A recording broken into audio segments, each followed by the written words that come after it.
You hear me? Hello? You hear me? 1, 2, 3, 4, 5. You hear me? Yeah, I can fix it.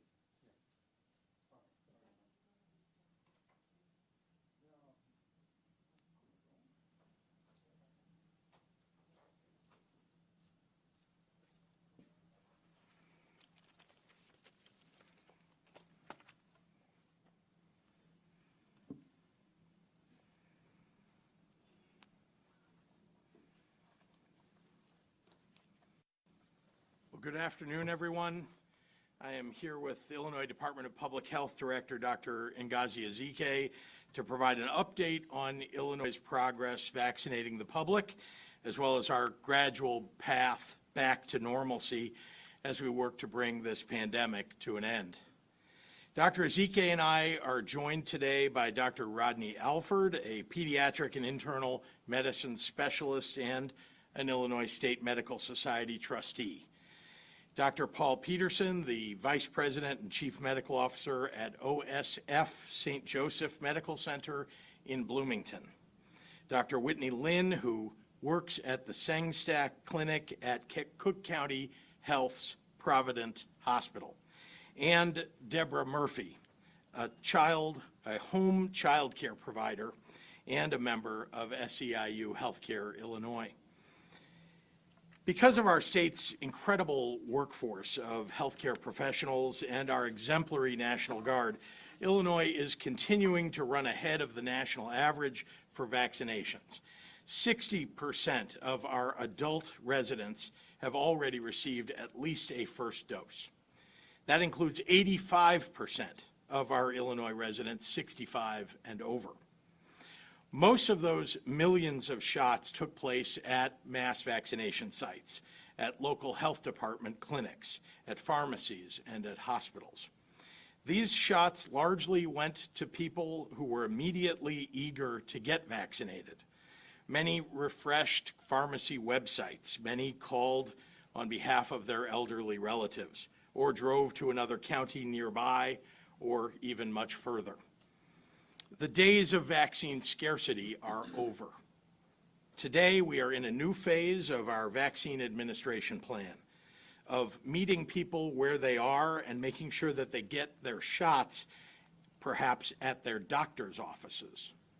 So today, we're initiating the expansion of vaccine administration to physicians' offices across the state of Illinois, allowing them to become COVID-19 vaccine providers for their patients right there, and right there in their own doctor's offices.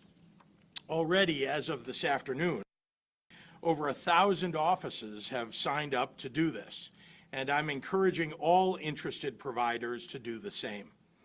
We have the vaccine, all we need is the doctors. Dr. Ezike will talk more about how physicians can sign up to distribute, and the physician leaders joining us today will, of course, echo this call. This is about making it as easy as possible for vaccinated to protect themselves from COVID-19. For some people, that's a matter of comfort. They'd rather get a vaccine from a doctor they know and trust. For others, it's about convenience. If you're already visiting a healthcare provider for another treatment or checkup, it's easier to get vaccinated on the spot rather than having to make a second extra trip. Whatever the reason, Illinois is doing everything that we can to make this vaccine as easy as possible for all who want it.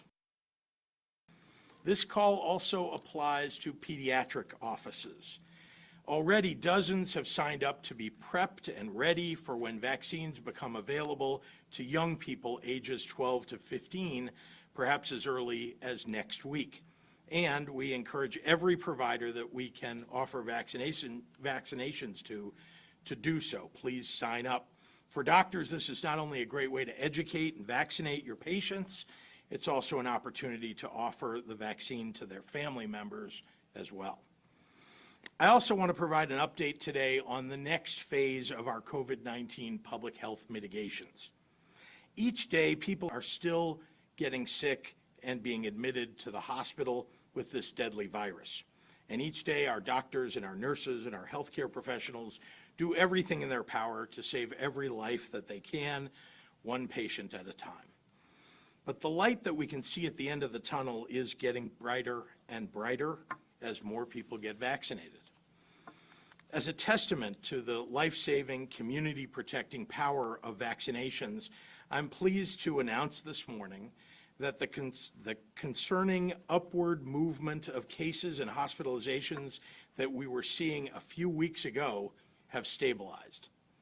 The number of people going into the hospital each day with COVID-19 has dropped. The total number of patients fighting COVID-19 in the hospital is beginning to level off, and our statewide ICU bed availability is above 20%.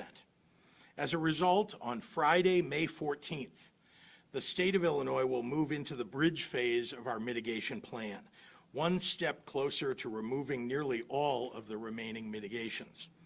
For restaurants and bars and retail and weddings and public gatherings, this means higher capacity limits and a very hopeful move toward full reopening. And barring any significant reversals in key COVID-19 statewide indicators, Illinois will move to phase 5, normal business operations free of pandemic-related mitigations as soon as Friday, June 11th.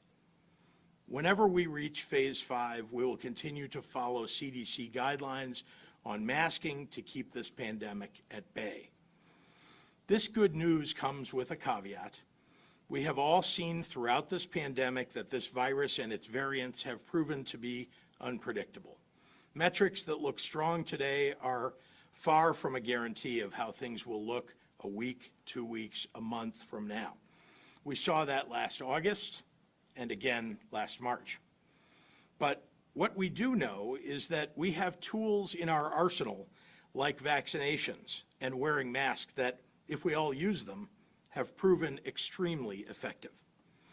I want to thank people across Illinois who are continuing to do their part to make your friends and your family safer and your communities healthier. Folks, this pandemic is not over.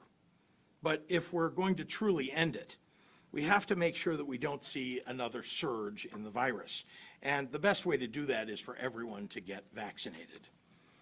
Already, millions of Illinoisans have done their part to get protected and help our state. But we need millions more to get vaccinated. And the best time to do that is now. If you haven't gotten vaccinated, we can help you find a shot near you.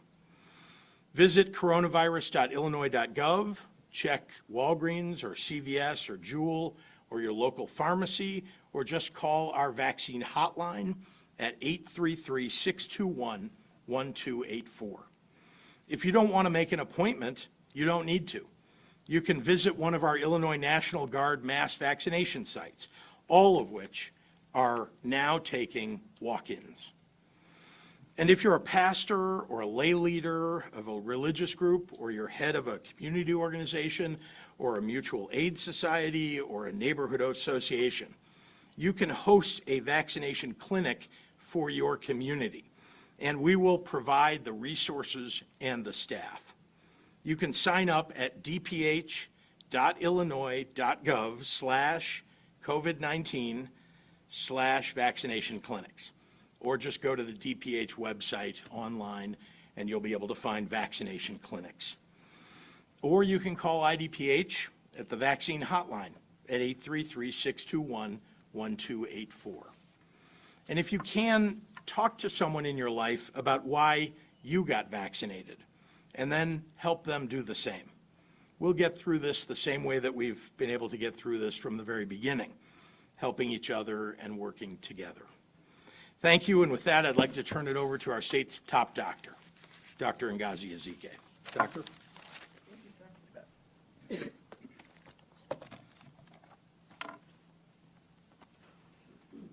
Good afternoon and happy Thursday. As you've heard the governor said, we've hung in there and we've done what we can, and we are moving in the right direction. The number of cases is decreasing and the number of people getting vaccinated is increasing. So that's a great recipe. I'm so pleased to report that over 60% of the adult population in Illinois has received at least that first dose. And as we might expect or anticipate, we're starting to see a bit of a slowdown in the daily number of people getting vaccinated. So now our focus is directly on the steps that we can take to get shots into the arms of those people who have not yet been vaccinated. As the governor mentioned, smaller providers like your family doctor, your pediatrician, they are now eligible to order COVID-19 vaccines directly from iCare, our state immunization registry. So we're encouraging providers who have not already enrolled in iCare to do so and to help make the vaccine and to help make the vaccine as accessible as possible for every single Illinoisan. We know that when it comes to our health, the person that we tend to trust the most is our own personal physician. Any provider can go to the IDPH website and search for the iCare Access Enrollment Packet to sign up. The enrollment and approval process will take about 1 to 2 weeks, and then after that, providers will be able to administer COVID-19 vaccines to their patients in their offices. We know that there are some logistical challenges with the vaccine, namely the ultra-cold storage requirements and the number of vials that are typically shipped to a provider, but we're working with that. We're going to work with hospitals and healthcare organizations to identify ways in which smaller doctors' offices can work with one another and share the doses so that even a provider who may only administer a dozen or 2 dozen doses a week can still have access to this valuable resource. We will not waste any opportunity to get someone vaccinated because we know that this vaccine is a lifesaver.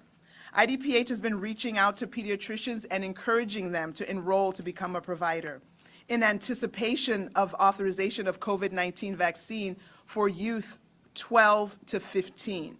Could come as soon as next week. Vaccination is how we'll have peace of mind as we send our youngsters to summer camps, youth sports, and all those activities that make summer in Illinois so memorable.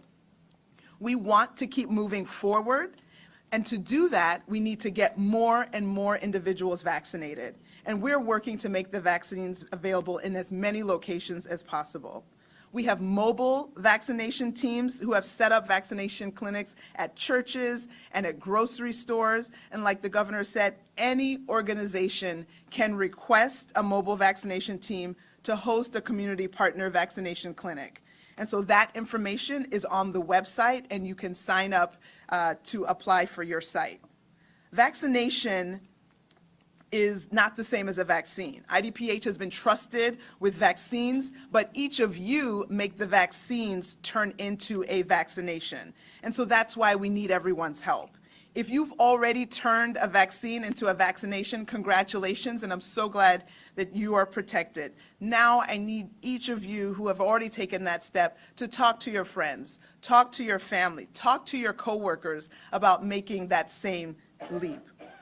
Research shows that healthcare providers, as well as friends and families, those are the people that you look to when deciding to get vaccinated. So tell your story, tell why you got vaccinated, and then get 10 other people to do the same. If you have that friend that says, you know, I'm healthy, I don't really need the vaccine, let them know that the vaccine is not just about them.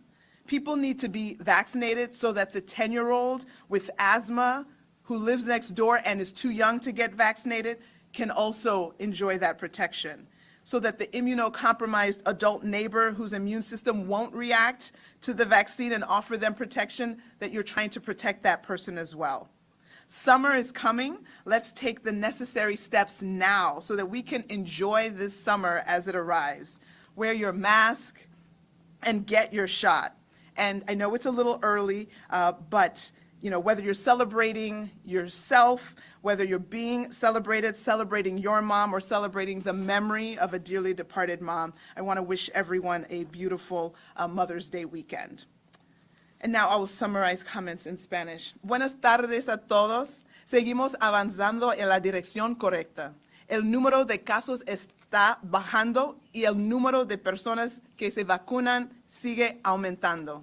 A medida que superamos el 60% de la población adulta, que recibe al menos una primera dosis, comenzamos a ver bajar la cantidad de personas que se vacunan todos los días. Ahora nos estamos enfocando en qué podemos hacer para poner las vacunas en los brazos de la gente que no se han vacunado. Como mencionó el gobernador, proveedores como su doctor ahora son elegibles para solicitar la vacuna COVID-19 directamente de iCare, el registro de inmunizaciones. Insto a los proveedores que no se han inscrito en iCare que lo hagan y ayuden a que la vacuna sea lo más accesible posible para todos los residentes de Illinois. Sabemos que cuando se trata de nuestra salud, la persona en la que más confiamos es nuestro propio doctor. Cualquier proveedor puede ir al sitio web de IDPH y buscar el paquete de inscripción de acceso a iCare para inscribirse. El proceso de inscripción y aprobación dura entre 1 o 2 semanas, pero después de eso los proveedores podrán administrar las vacunas COVID-19 a sus pacientes. No queremos perder ninguna oportunidad de vacunar a más gente de Illinois. La vacunación es la forma en que podemos volver a los campamentos de verano y los deportes para jóvenes. Para avanzar necesitamos que más personas se vacunen. Estamos trabajando para que la vacuna esté disponible en tantos lugares como sea posible. Hemos lanzado equipos de vacunación móviles que han establecido clínicas de vacunación en iglesias y supermercados y otros lugares. Cualquier organización puede solicitar un equipo de vacunación móvil para organizar una clínica de vacunación para la comunidad. Esa información también se encuentra en el sitio web de IDPH. La vacunación no es algo que el Departamento de Salud Pública en Illinois puede hacer solo. Necesitamos ayuda de todos. Si ha sido vacunado, gracias. Pero también hable con sus amigos y compañeros de trabajo sobre cómo vacunarse. Si tiene ese amigo que dice que está sano y que realmente no necesita la vacuna, hágale saber que la vacunación es más que solo para ellos. Las personas deben vacunarse para proteger a ese niño de 10 años con asma que vive al final de la calle y es demasiado joven para vacunarse. Finalmente, si quieren tener sus carnes asadas, las quinceañeras y bautismos sin dudas de infectar a su abuela o su mamá, vacúnate hoy para disfrutar tu verano, porque ya me vacuné y tengo gran planes para este verano. Deseo un feliz 10 de mayo a todas las mamás en Illinois. And with that, I'd like to turn it over to Dr. Rodney Alford from Iroquois Memorial Hospital. Sorry.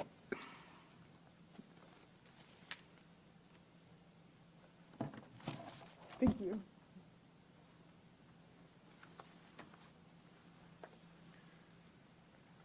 Thank you, Governor Pritzker and Dr. Ezike, my hero. I'm encouraged that we appear to be turning a corner on our battle against COVID-19 pandemic. To win the fight, we simply must get more people vaccinated. With increased access to vaccines, it's an achievable goal. The Illinois State Medical Society is pleased that vaccines will now be available to more physician offices. Hopefully, more people will get vaccinated when they visit their doctor for routine care. I'm here to encourage everyone to get vaccinated, but I would add a special plea to Illinois' Black and brown communities to get the COVID-19 vaccine. We're currently under-vaccinated as compared to the rest of the state's population. To return to normal, we must make sure that vaccine is widely available and in use.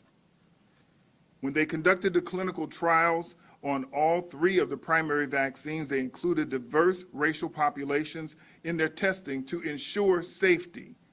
So these drugs are safe. We are now more than 5 months in vaccination with almost 10 million shots given in Illinois alone. There's a track record here proving that these vaccines are safe. Again, 10 million shots just in Illinois. I've been vaccinated, my family's been vaccinated. The vaccine is safe. I wouldn't have taken it myself if it weren't, and I surely would not have given it to my family. If you're still unsure, please talk to your doctor or your health professional. If you are young and healthy and don't have a regular doctor, you should get vaccinated to ensure that you are keeping your family safe. As we are exiting the COVID-19 pandemic, we are now entering the pandemic of misinformation and incomplete information, which may usher in a new COVID-22 pandemic. By the end of this year, we will have 4 populations of people, in my belief. 1, those that get COVID-19, get sick, or die. 2, those that get COVID-19 and later on get the vaccine. Third group of people are those that refuse the vaccine but live in fear or in denial with or without a mask. And the fourth group of people are those that get the vaccine or have already had the vaccine and have confidence and freedom from fear of the virus and free of mask wearing. I choose freedom. I choose health. I choose life. I myself belong to that community that has vaccine hesitancy. I belong to the Black and brown community. I belong to the conservative Christian community. I belong to the urban community. I now live in the rural community. But I am not hesitant to live without fear. I am truly free. Defeating this pandemic of vaccine resistance and hesitancy is a matter of education and trust. You might want to believe and trust the internet or other media accounts or media outlets, or you might want to trust me, your doctor. I'm a Black physician, born in Chicago, in the projects of Altgeld Gardens, trained at Loyola University's Medical School in Chicago, and now practicing medicine for over 35 years. First at Cook County Hospital in Chicago, then to Pembroke Township in Kankakee County, and presently in Central Illinois, Iroquois County in the city of Watseka. You decide who you want to trust. Black and brown communities, I say NTV. We need to take the vaccines. NTV. Necesitamos tomar los vacunas. NTV. N. T. V. Thank you. Dr. Whitney Lynn from Cook County Hospital is going to come up here from attending physician, family medicine at Cook County Hospital. Thank you.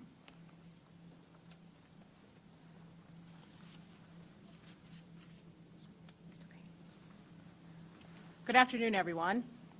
I'm Dr. Whitney Lynn, a family medicine physician at Cook County Health. Thank you to Governor Pritzker and the Illinois Academy of Family Physicians for inviting me here today to discuss vaccination efforts in our primary care clinics and the impeding expansion of vaccinations for adolescents. As a physician at one of the largest health systems in the country, I have seen firsthand the devastating impact that COVID-19 has had on our families and our children. This is especially true in Black and brown families who are born a particularly heavy burden from this deadly disease. I am excited that as a family medicine physicians, we are expanding the number of physicians and practices who are able to distribute the vaccine. This is incredibly important as family medicine doctors have built relationships with the families they care for, sometimes over generations. And with those relationships, there comes a sense of trust.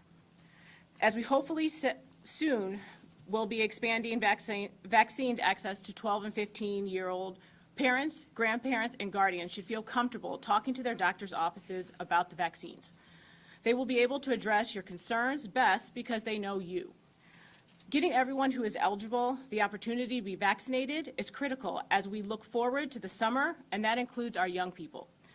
Cook County Health has administered more than 700,000 doses of COVID-19 vaccines, and we are looking forward to offering the Pfizer vaccine to children ages 15 and up as soon as the approved FDA and by the CDC. There are many reasons why adolescents should be getting vaccinated. Younger people are generally less likely to experience severe COVID symptoms, but serious illnesses in kids still happens. And even if you don't feel sick, children and adolescents are able to spread the disease to others, putting vulnerable people at risk, particularly in multi-generational households. And the more people we get vaccinated, the better chance we have to safely return to normalcy. Returning to normalcy is so critically important.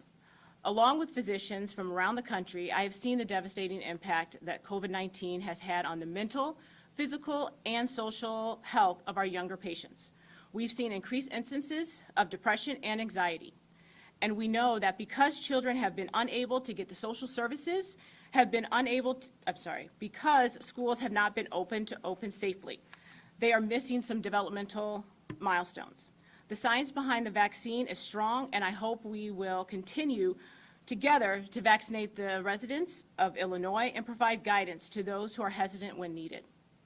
As this will be ongoing, we strongly believe that incorporating primary care physicians and practices into vaccination plans with effective coordination and communication will advance our shared goal, ensuring maximum and equitable access to all vaccines. Thank you. Please welcome Deborah Murphy.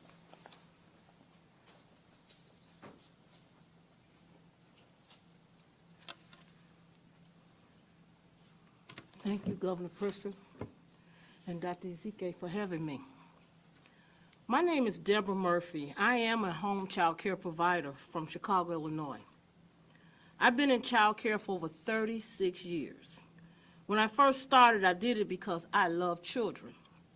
And there were single moms in my neighborhood who needed a haven for their kids. I've always believed that it takes a village to raise a child. And that is why I have chosen to stay in this field after so many years. A few months ago, when the vaccines began to roll out, I was hesitant to sign up.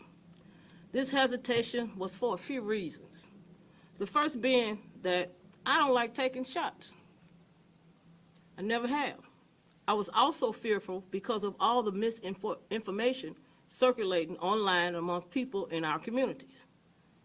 I knew that I needed to look to God, to my heart for the answer. I know how challenging it has been for many to not see or touch their families, fearing that somebody will get sick. I remember losing my favorite uncle to COVID, my father's brother, one of the first men I've ever loved. So I spoke to my primary care doctor, who affirmed what I felt in my heart was the right decision, to get vaccinated. She is someone who I trusted over the years to give me her honest medical opinions. Then I started seeing my colleagues in child care and in my union get vaccinated. I saw people who I cared for putting their fears aside and coming out fine. So I listened to my heart. I put my faith in God and I got the shots.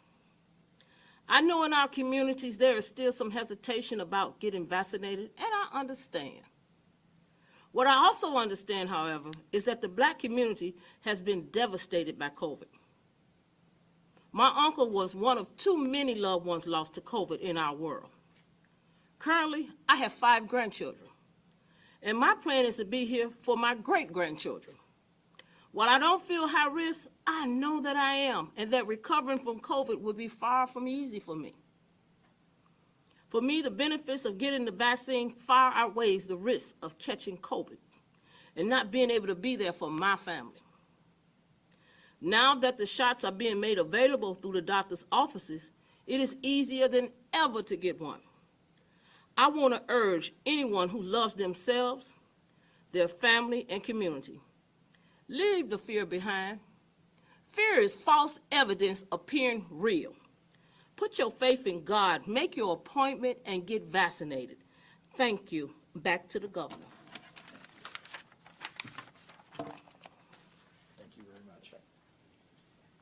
And now I'd like to, now I'd like to introduce Dr. Paul Peterson. He's the VP and Chief Medical Officer at OSF St. Joseph Medical Center in Bloomington, Illinois. Doctor?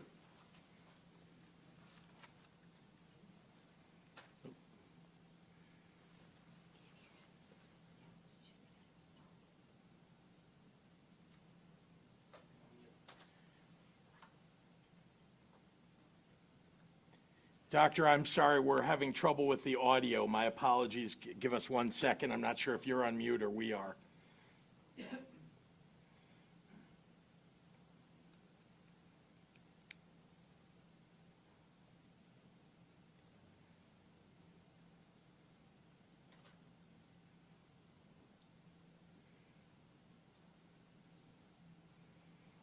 We're having a technical difficulty here, Doctor, so give us 1 more minute.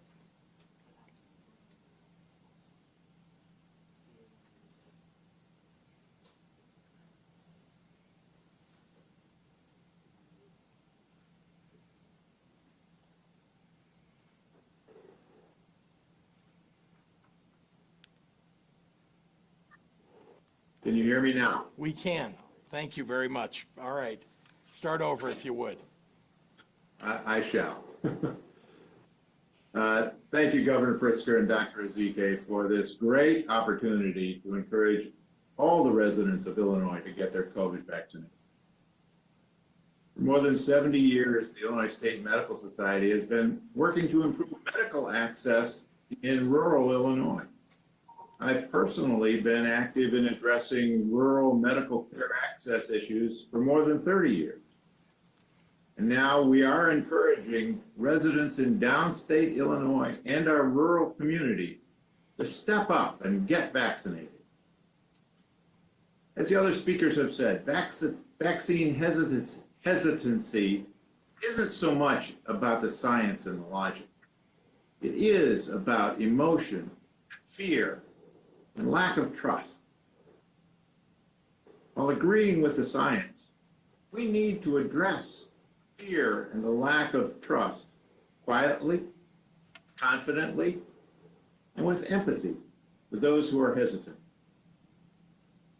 Among those competent to discuss this empathetically are our community physicians. We have a unique relationship with our patients and our communities to be able to help dispel the hesitancy.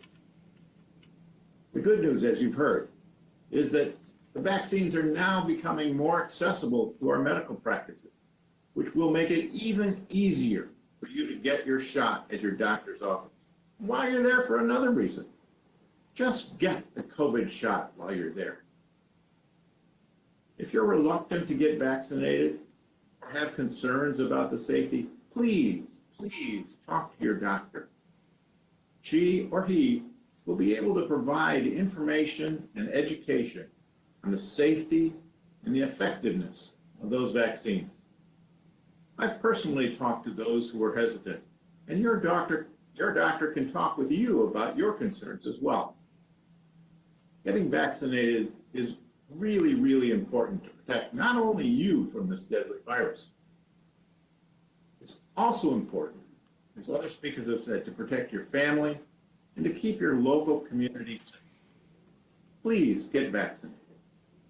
Thank you, and now I'd like to turn it back over to Governor Pritzker for Q&A. Thank you, Dr. Peterson.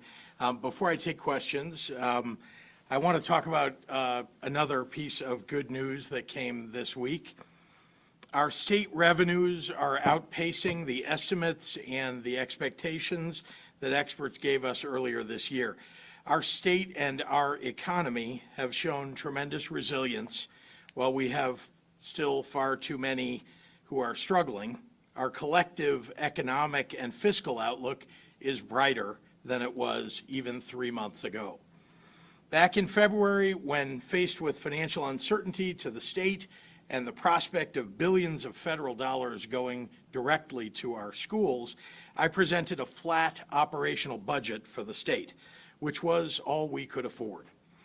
Because our outlook has improved, I have informed legislative leaders that I am now in a position to propose increasing evidence-based funding for schools by $350 million. That means that parents, students, and educators can breathe a sigh of relief.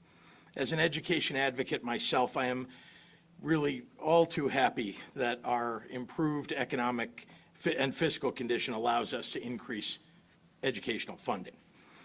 This doesn't erase Illinois' structural budget problems, but I remain committed to finding long-term sustainable solutions that don't put the burden on working families who can least afford it.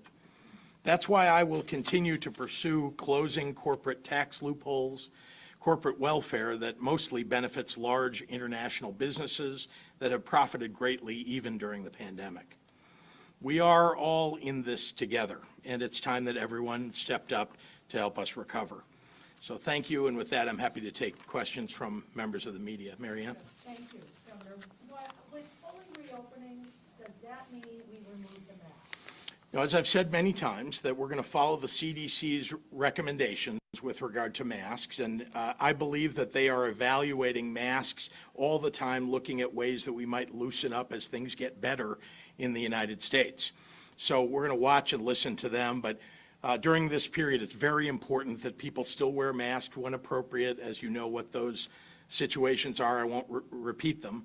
But it's very exciting to me that we can begin to reopen to a bridge phase and then ultimately to phase 5, which is reopening everything except making sure that we're still masking so we can protect those who are unvaccinated. Those who are unvaccinated can protect everyone else. But to incentivize people to get vaccinated, the governor of Pennsylvania, Tom Wolf, is telling his people, hey, if 70% of you guys get vaccinated, I'll drop the mask mandate. Are you, I mean, is there anything, if you want to, dangle a carrot in front of people to get the vaccine, do you think that's an option? Maybe. I'm just telling you that I'm going to listen to the doctors. The CDC are evaluating this constantly, as you know, and they've made adjustments, even most recently, to masking outside, saying that if you're in a group outside, as long as it's not a big group and people are vaccinated, or inside with a group of people that are vaccinated, a small group, you can go unmasked. And Wear a mask outside? I do when I'm in a large group. I try to, look, I don't count heads when I walk into a place, but the fact is, you can tell when people are very close to one another, not wearing masks, or people are wearing masks. It's appropriate to wear one in a crowded space. But I have been outside with people who are unmasked and masked, but, obviously being outdoors in a small group is safe. Yeah. Yes, sir. Governor Enrique Rodriguez. Yes. Mitigation. Enrique. You mentioned there's over 1,000 providers that have signed up for this new initiative. Do we know how many of those providers are in the communities that most need them, like the Latino community, to give an example? And what additional efforts you're doing to reach out disabled individuals who are not able to go anywhere to get the vaccine? If you don't mind, I'm going to ask Dr. Ezike to come up and talk. She's actually been leading a group all year that is focused on making sure we're getting to all the communities. So, Doctor. Doctor, if you can answer in Spanish, that would be Even better. Sí, los proveedores que están inscritos por iCare es de todas las comunidades del estado. Yo puedo después darle una lista de todos los condados, pero es a través del estado entero. La otra pregunta es para las personas con altas habilidades. So, para cada condado tiene algunas formas de ayudar con eso. Muchos condados, el Departamento de Público de Salud tiene como listas de personas que necesita una persona para ir a una dirección para dar la vacuna. A veces es la condado, el Departamento de Público del condado, a veces es el IMS, como las personas con el sistema de emergencia, depende, pero si llama a la condado, puede decirle cuál es la mejor oportunidad para recibir vacunas para esas personas. Governor, I have a follow-up. Yes, Dr. Enrique. Ezike. As you know, the CDC extended its deadline on the moratorium for evictions. Yes. But it was later thrown out by a federal judge. Yes. Can you please tell us what that means for residents in Illinois who are We still have a moratorium on evictions in Illinois. That was not thrown out. We are looking to the significant federal funding that has now been made available for rental assistance and putting a program out there, as we did last fall, to help renters pay their landlords. The money goes directly to landlords. You just have to sign up online for a renter to access those resources to pay their rent. We'll be back up with that system relatively soon, and of course, focus not only on that, but also homeowners assistance. Governor, are you intending in the coming weeks maybe to wind down some of these mass vax sites in favor of this more targeted approach? Well, we continue to adjust the number of National Guardsmen, for example, at our at our mass vax sites. As you know, they're needed. We want to make sure not to pull them out, but if they're not needed, we want to readjust and make them part of our mobile efforts all across the state of Illinois. So the mass vax sites, you're not intending to... Well, we're still seeing, you know, literally thousands of people are coming to our mass vax sites every week, and we don't want to take that away in communities where that's been extraordinarily important. Obviously, there may come a time when we've got when we're reaching herd immunity, or when, fewer and fewer people are seeking vaccinations, but we want to make it very accessible to people. One of the things that's prohibited some people from getting vaccine is that it's not very nearby where they are, and that's why we've put all these sites all over the state to try to make them more and more accessible. We don't want to take that away, especially as we're trying to get more and more people vaccinated who've had difficulty. Governor, have you heard from the mayor on all of this? Do you know if the city of Chicago will be following your guidelines? I know that the mayor has said July 4th is what she's aiming at. I'm sure that she's motivated to try to get there sooner, but this is where we can move to as a state. Governor, I want to ask you about House Bill 2789, which gives you and the IDPH control over not only public schools, but private schools and religious schools, and many parents are deeply concerned because they've been open since last August, and there have been not a high number of cases, and they say that it gives you too much power. If it comes to your desk, will you sign it? If so, why? Well, let's back up, because I've seen some of this noise on Facebook and Twitter. That bill's been adjusted significantly. You should go and look at the amended version of that bill. But look, the goal here is just to make it safe for kids in school, and ultimately, we need to make sure that schools have the ability to do that, and that's what that bill is really aimed at. So it's not, you should go back and look at some of the provisions that were originally of concern to people, and this happens to legislation all the time. It gets introduced, and then there are adjustments that are made and amendments. So I think, you'll find it's a different bill than it was when people took it up and were complaining about it. Yes, sir. I have a question on behalf of my colleague Ben Bradley, who reported last night that taxpayers gave $4 million to a convicted felon who defrauded municipal government in the past for the temporary use of the Sherman Hospital in the early months of COVID. How do you defend having the state do business with a felon which is barred by the state procurement code? Well, I guess I'd remind everybody that in the early days of the pandemic, our job here was to make sure that we had the capacity available in hospitals and in alternate care facilities if our hospitals filled up. Emergency officials associated with the state and the federal government helped us to identify locations that would be best for those alternative care sites. And you saw some of them getting built out. That was a case, and in others, where we took the properties and used them as we needed to make sure that we weren't going to overtax our healthcare professionals and our hospitals, and ultimately a court ruled that we needed to pay for the use of those sites. And his follow-up would be, why not keep the Sherman location having all the resources? We don't operate hospitals. The state of Illinois doesn't operate hospitals, so that's why. Craig, do you have a question? Because otherwise we got to go online. For Dr. Zeke. And for my sake in English. Based on, you're obviously tracking the numbers every single day. You're putting out the caveats, you're encouraging people with the care of vaccinations, but how confident or what assurances do you think you can give the people of Illinois that we are going to hit the bridge phase as expected, and that we can make it to phase 5 28 days later? So I will just grab my crystal ball and tell you what it says and with complete confidence. So what we do know, we know that COVID has thrown us a lot of curveballs, and so nothing is guaranteed, right? But we do know that there are trends that we have learned in terms of what patterns happen. First, the test positivity goes up. After test positivity goes up, you get more cases, you get higher case rate. After that happens, you get more people admitted to the hospital with COVID. After that happens, the total number of people in the hospitals with COVID increases. After that, the deaths increase. So there is this pattern that we have seen with each of the waves and that other states that the country has seen.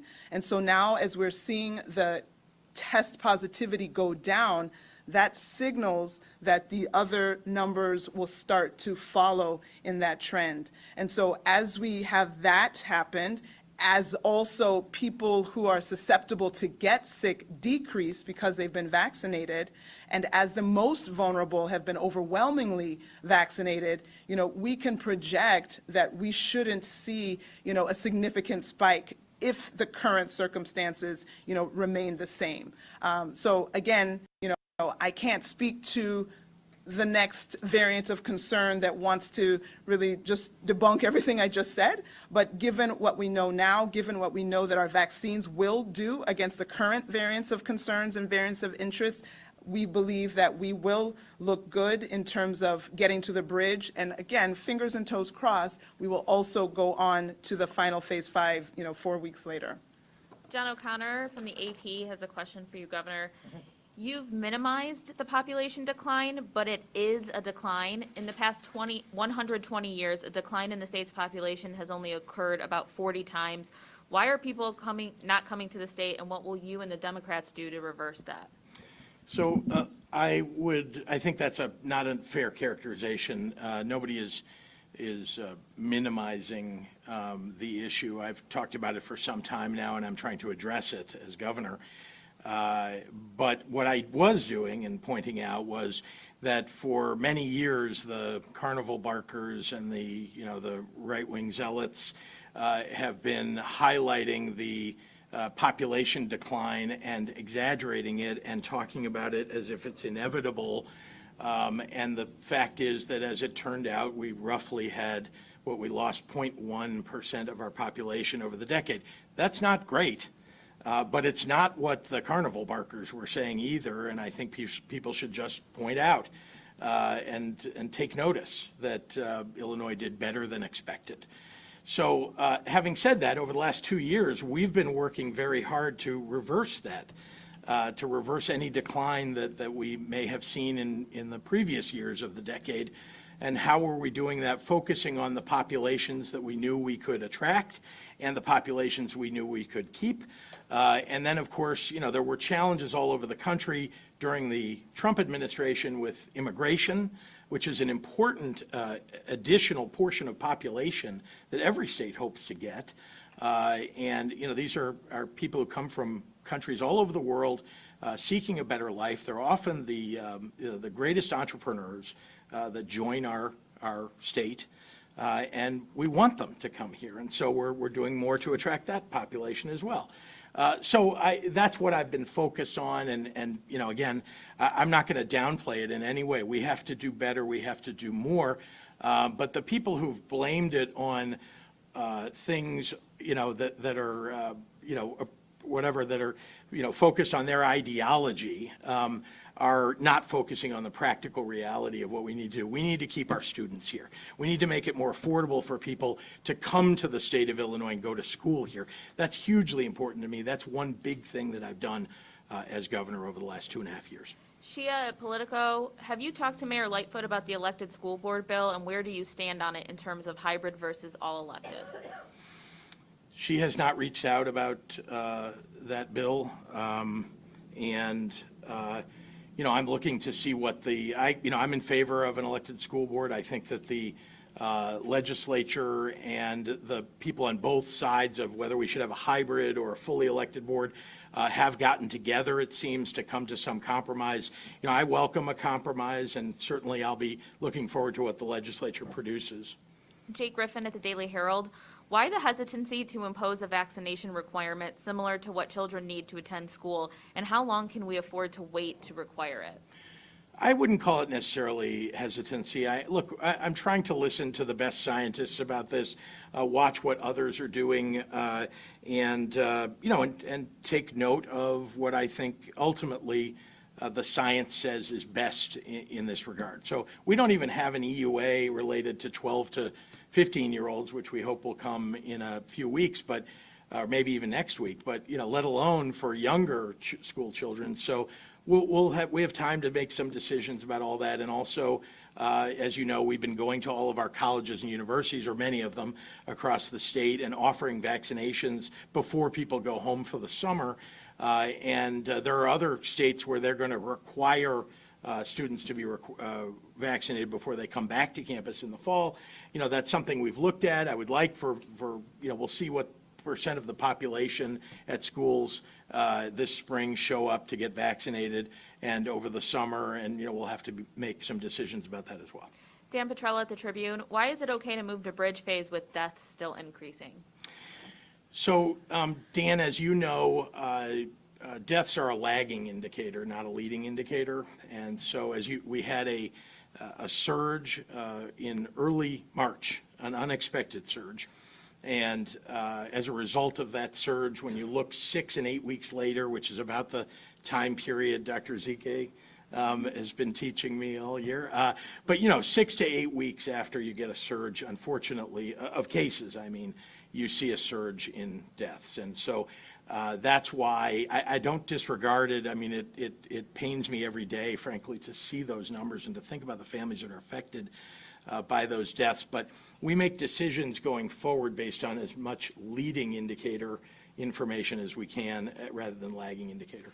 Brian Burrow, how do you anticipate the rollout of vaccines to children? Will there continue to be a focus on mass vaccination sites, or is there a hope pediatricians will handle most of the vaccinations for kids? Is it believed that double doses of Moderna and Pfizer will still be needed for children? So I can't answer the question about whether double doses will be needed, although I am aware that Pfizer, I believe, which is closest to having a 12 to 15-year-old vaccine, it would be a 2-dose vaccination. Having said that, certainly kids going to school who already need to get vaccinated for other things and have checkups and other health information that they need to provide to go to school will be interacting with the healthcare system. And so in that way, interacting with their family physician or their healthcare provider will get them access to doses appropriately over the summer. Joel Ebert will be our last question. In your State of the State address, you said lawmakers need to prioritize energy legislation and ethics reforms, yet there's been little progress on ethics reform so far. Why hasn't your office taken a more hands-on approach to ethics reform by introducing a bill like you did last week with the energy proposal? Well, you need to go back and look at what we proposed in our energy proposal, which had significant ethics reforms embedded in it.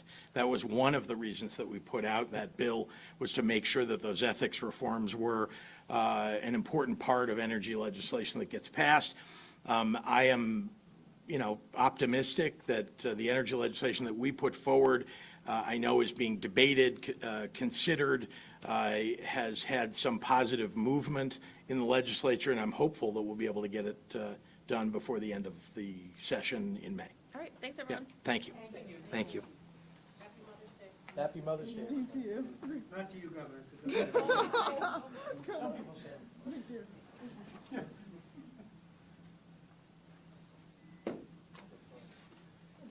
Say the mother, but it's called by a different name. I think that's what it is in law.